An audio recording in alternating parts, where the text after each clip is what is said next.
Se habla de impuestos, se habla de la recaudación tributaria, se habla de que cuando hay mejor recaudación le va mejor al país porque la gente está invirtiendo en negocios, en emprendimientos y paga impuestos. Y también se hablan de otras cosas. Para hablar de los impuestos, de la recaudación tributaria, estamos en contacto con el presidente ejecutivo del Servicio de Impuestos Nacionales, Mario Cazón, a quien le damos las buenas tardes. Muchas gracias por atender este llamado de Herbol, Mario. Muy buenas tardes, José Luis. Un placer siempre estar en tu programa y, por supuesto, presto para poder informar al país con relación a la recaudación de impuestos nacionales. Bien, ¿cómo le fue al país? Me imagino que el periodo va hasta diciembre del año pasado, 2024, ¿no? Bueno, como dato, el año 2024, José Luis, logramos recaudar 34.946.5 millones de bolivianos y el año 2023 se recaudó 32.400 millones de bolivianos. Es decir, que el 2024 crecimos en recaudación prácticamente en el 7.9%. Esto representa en términos absolutos 2.545 millones de bolivianos. Y en esta gestión ya 2025, José Luis, hemos iniciado con buenos augurios este mes de enero. Enero para impuestos nacionales y para el país ha sido importante. Hemos logrado recaudar en este primer mes 3.427 millones de bolivianos. Si nos comparamos con el mismo periodo, es decir, enero 2024, generamos 2.900 millones de bolivianos. Hay un crecimiento de la recaudación de 18.2% comparándonos con el año 2024. Eso significa que hay un buen inicio de la actividad económica de todos los rubros precisamente para haber logrado esta recaudación importante. 3.427 millones en el primer mes de este año 2025, 527 millones más que el año 2024, crecimiento 18.2%, José Luis. ¿Qué es lo que impulsa este crecimiento? ¿Qué negocios son los que se destacan en este crecimiento de este mes de estos 3.427 millones de bolivianos? La recaudación del mes de enero de este 2025, sin duda, el sector de los minerales ha generado una recaudación importante de 589 millones de bolivianos en este primer mes de enero. La gestión 2024 logró recaudar impuestos a este sector 232 millones. Es decir, hay un crecimiento del 157% en términos de recursos. Esto significa 357 millones más que el año 2024. Y esto se debe precisamente a que el sector minero ha tenido muy buena actividad en el último trimestre y particularmente también en el mes de enero, ya que las empresas mineras, José Luis, pagan el impuesto sobre las utilidades de las empresas en el mes de enero de este año. Obviamente, en el año 2024, la mayor parte de las empresas mineras pagaron el impuesto al IUE en el mes de diciembre. Y en esta gestión, algunos que no pagaron lo hicieron recién en el vencimiento como corresponde en este mes de enero, y precisamente ellos generan una importante recaudación para el cumplimiento de esta recaudación de 3.427 millones de bolivianos. El otro sector importante en el país, el comercio, José Luis. El comercio ha aportado 666 millones de bolivianos. La gestión pasada, en enero también del 2024, generó 552 millones. Crecemos en el sector del comercio 113 millones de bolivianos. Esto representa el 20.5%. Así también la estabilidad económica que se los refleja en el sistema financiero a partir de las captaciones y los préstamos que realizan. Este sector importante de la economía que muestra justamente la solvencia de nuestro sistema financiero ha generado una recaudación aportando al país 367 millones de bolivianos. La gestión pasada, 325 millones. En términos absolutos, esto significa 41 millones de bolivianos y en términos relativos crece el 12.8% el sector financiero. Y por supuesto, para el tema de la estabilidad económica, de la dinamización de la economía que justamente está logrando el modelo económico social comunitario productivo, a pesar que otros no están muy de acuerdo. Sin embargo, los datos así nos reflejan. Por ejemplo, en lo que es electricidad, gas y agua, aporta en enero 92 millones, la gestión pasada 79 millones, y hay un crecimiento del 17.4%. En términos económicos, representa 14 millones de bolivianos. Así también tenemos, por ejemplo, a los productos alimenticios diversos, que ha generado 36 millones. La gestión pasada, 22 millones. Hay un crecimiento también del 59.5%, que representa 13 millones de bolivianos. Y así podemos dar datos contundentes de que la economía está en movimiento en el país. Hay una reactivación, una dinamización de todos los sectores.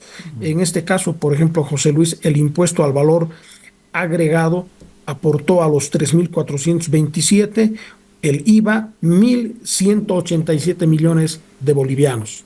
La gestión pasada, en enero del 2024, generó 1.113 millones de bolivianos. Entonces hay un crecimiento de 73 millones de bolivianos y en términos porcentuales o relativos, el crecimiento es del 6.6%. El impuesto a las transacciones aporta en el mes de enero 678 millones de bolivianos. La pasada gestión 636, crecimiento 42 millones de bolivianos, 6.6%. Y sin duda el importe más importante del impuesto que genera la recaudación ha sido el impuesto sobre las utilidades de las empresas. En enero logramos 765.8 millones de bolivianos, la gestión pasada 397 millones. Hay un crecimiento del 92.8%. En términos de recursos, representa 368 millones de bolivianos. Y adicionalmente hay empresas que tienen la capacidad de, en este caso, pagar las cuotas de los planes de pago por deudas pasadas, así también los regímenes especiales. Logramos recaudar 418 millones de bolivianos. La gestión pasada, 389 millones. Eso significa que hay un aumento de la recaudación en 28 millones, y si eso lo traducimos en términos de porcentajes, también hay un crecimiento del 7.3%. Estos datos reflejan que la economía en nuestro país, a pesar del contexto internacional y también de lo que está ocurriendo en nuestro país, la economía sigue estable, sigue existiendo un movimiento económico que está permitiendo generar recursos. En total 3.427 en el mes de enero, y estos recursos, José Luis, por supuesto, vuelven en obras, se coparticipa entre lo que son las universidades, las alcaldías, las gobernaciones y también nuestro gobierno central, José Luis. Usted dice, Mario, que en la recaudación, un factor muy importante para aumentar la recaudación este mes de enero ha sido la minería. Y tengo una curiosidad, más que una pregunta. La minería del oro, ¿cuánto aporta en impuestos? ¿Cuánto pagan impuestos al Tesoro General de la Nación, a impuestos nacionales? ¿O paga solo regalías? ¿Cómo funciona eso? Bueno, toda la actividad minera tiene por obligación, por mandato de la ley, primero pagar regalías, ¿no? Y las regalías se pagan al departamento productor y, por supuesto, a los municipios de ese departamento. Adicionalmente a ello, tienen que pagar en este caso los impuestos nacionales que particularmente se dan por el impuesto al valor agregado si es que es una venta en el mercado interno y por supuesto al final de la gestión deben pagar el impuesto sobre las utilidades de las empresas. Y en este caso, las empresas mineras o las cooperativas mineras que explotan particularmente, en este caso, en el departamento de La Paz y también en Beni, donde es la mayor cantidad de productores o de la explotación del oro, tienen esa obligación. Y con relación al tema de la recaudación, en este momento no tengo el dato exacto, José Luis, pero sí aportan, porque todo está en este caso la recaudación en el reporte que le he dado de lo que es la recaudación total del sector minero que llega a 589 millones. Ahí también están las empresas grandes, las empresas medianas, como por ejemplo San Cristóbal y otras empresas que hacen el pago de sus impuestos, ¿no? Pero en este caso, primero sí o sí pagan las regalías mineras y luego tienen que pagar, dependiendo si hacen la comercialización en el mercado interno, el IVA, el IT y también el impuesto sobre las utilidades de las empresas. Hay muchas empresas mineras que exportan, por tanto no pagan el IVA y no pagan el impuesto a las transacciones porque justamente están exportando y a finales ya de gestión elaboran sus estados financieros y en este caso su vencimiento para pagar el impuesto sobre las utilidades de las empresas es en enero precisamente de esta gestión. En esto, Mario, las empresas mineras, algunas son ilegales, hay también robo de mineral. ¿Cuánto le restan al Estado boliviano estas empresas mineras ilegales que me imagino no pagan ni un peso de nada, o estos robos de mineral o la pérdida de de esa riqueza, los minerales? ¿Cuánto más o menos, no sé si han hecho el cálculo, la verdad, pero cuánto más o menos pierde el país por todo eso? Ese dato no lo administramos nosotros, José Luis. Hay otra entidad que justamente, Bueno, uno es la AHAM y por otro lado hay otra entidad que también controla justamente el tema de cuánto de mineral están exportando. Eh, en este caso, esas dos entidades son las que precisamente controlan a las empresas mineras, a las cooperativas, eh, y por supuesto tienen un registro. Ese registro no lo tenemos como impuestos nacionales, ¿no? no, está Lo que bien. sí hacemos es, particularmente cuando estamos en procesos de control, requerimos esa información Ujú, a esas dos entidades, ¿no? ujú. Pero el control no lo llevamos nosotros. En este momento no le puedo dar el dato, No, José Luis. perfecto, no, ninguna preocupación con eso.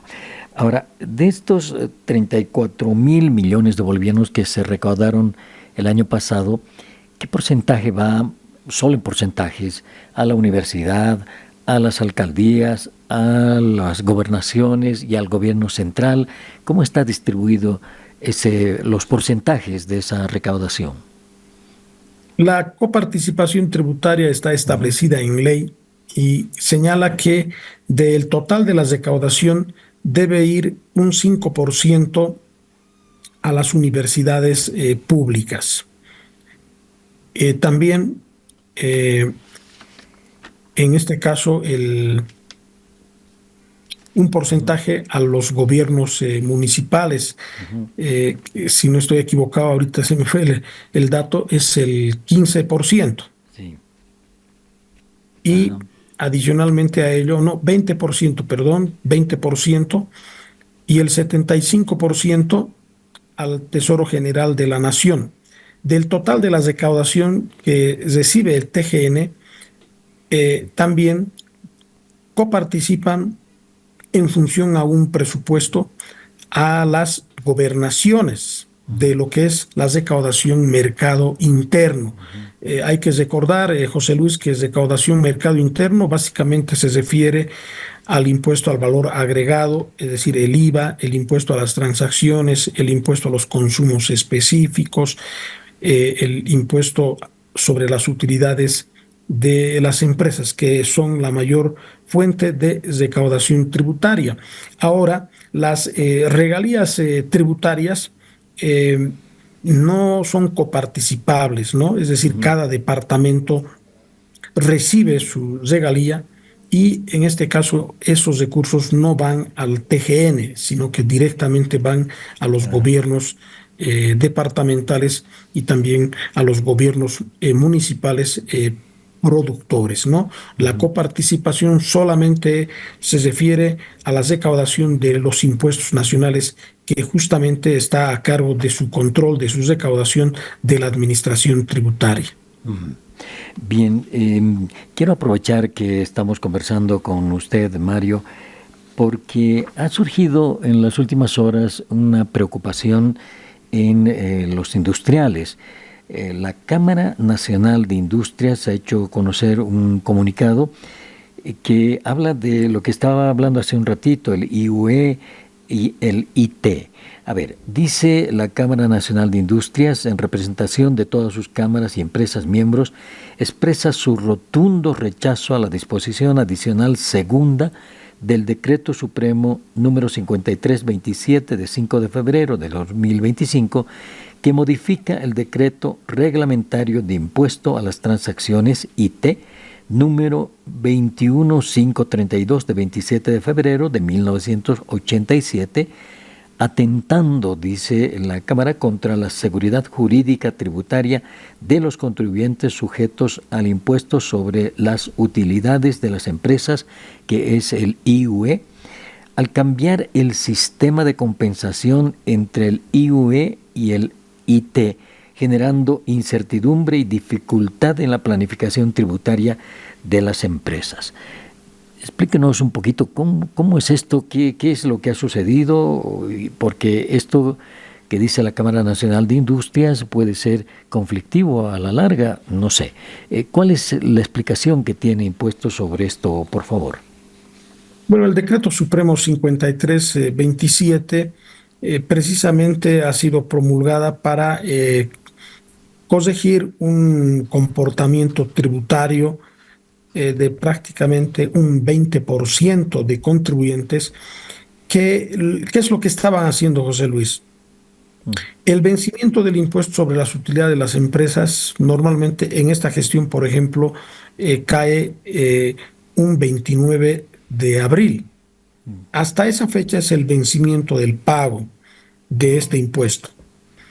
Y si no llegaban a cubrir o pagar, ¿qué hace el contribuyente?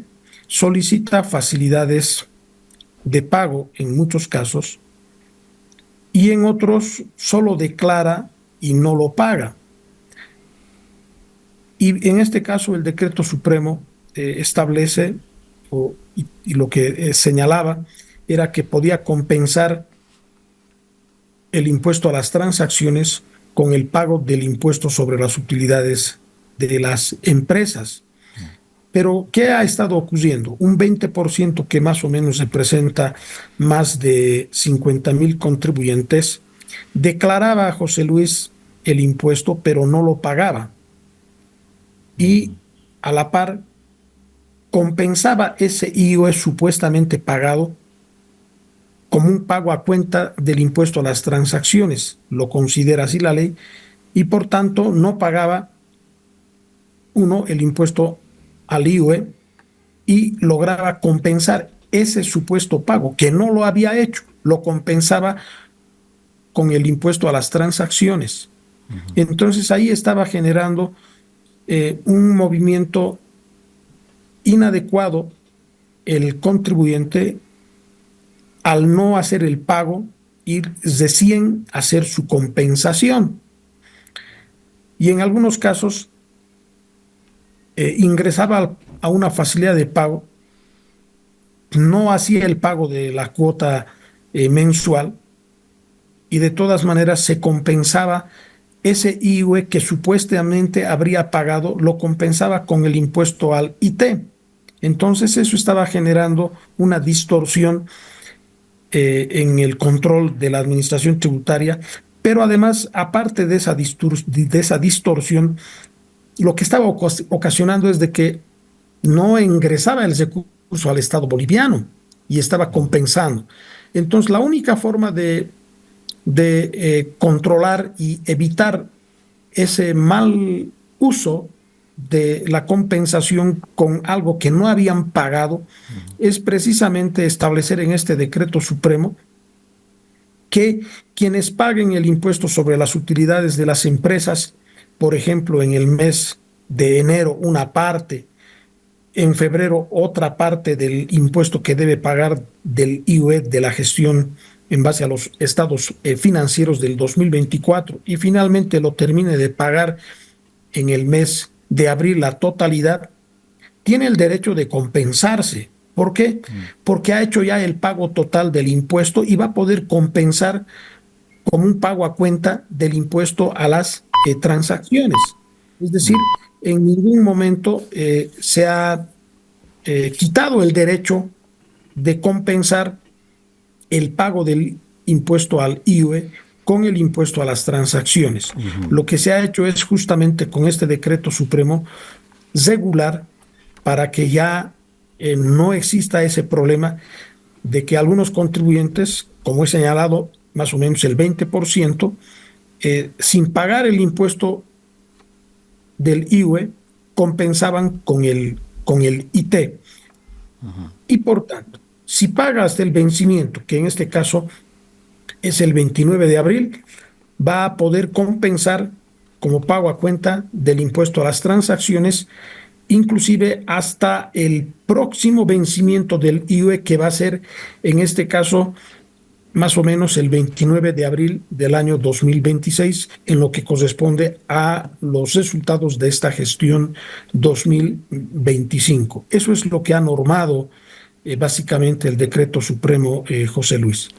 Ajá, no, le consulto por esto, ya que industria, las empresas están muy preocupadas. Dicen que con la modificación se restringe a las empresas utilizar el pago del IUE como un crédito para compensar el IT a lo largo del año, obligando a las empresas a realizar pagos del IT en efectivo, afectando su capital de trabajo y su capacidad de inversión. ¿Es así esto? ¿Funciona así? A ver, el Estado ya tiene el derecho de cobrar el impuesto sobre las utilidades de las empresas.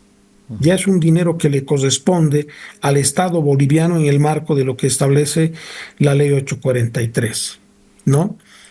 Y por supuesto, el Estado también requiere esos recursos para financiar y coparticipar en los porcentajes del 5 a las universidades, al 20% a los gobiernos municipales y un 75% al TGN.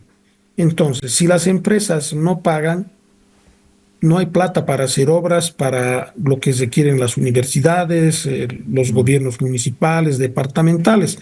Y precisamente esto nace a consecuencia de que un 20% de los contribuyentes, inclusive sin pagar el IUE, compensaban como pago a cuenta del impuesto a las transacciones, ¿no?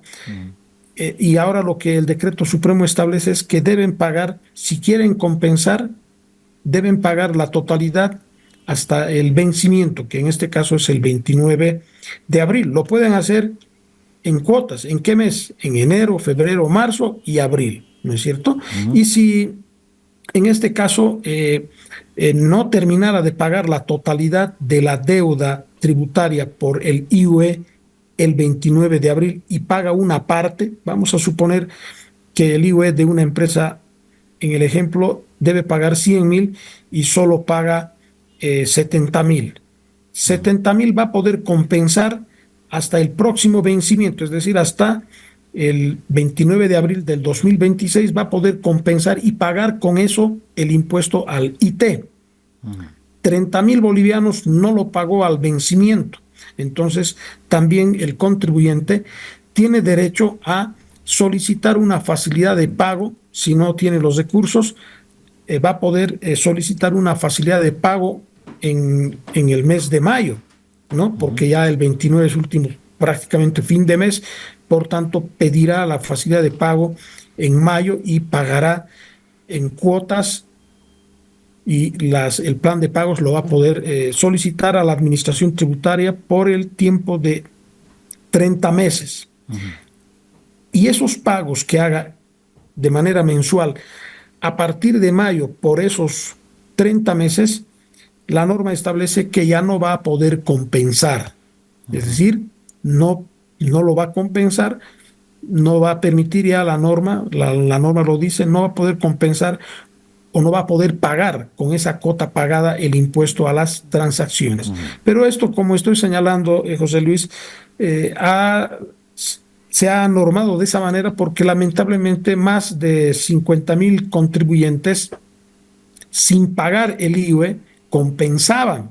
Entonces, la única forma de controlar esto ha sido a través de este decreto supremo para que justamente no haya ese problema, porque también el Estado tiene el derecho de cobrar lo que le corresponde. Y habían algunos contribuyentes que estaban compensando o pagando el ITE con el pago del IVA porque permite esta compensación, pero sin haberlo hecho efectivo al Estado, ¿no?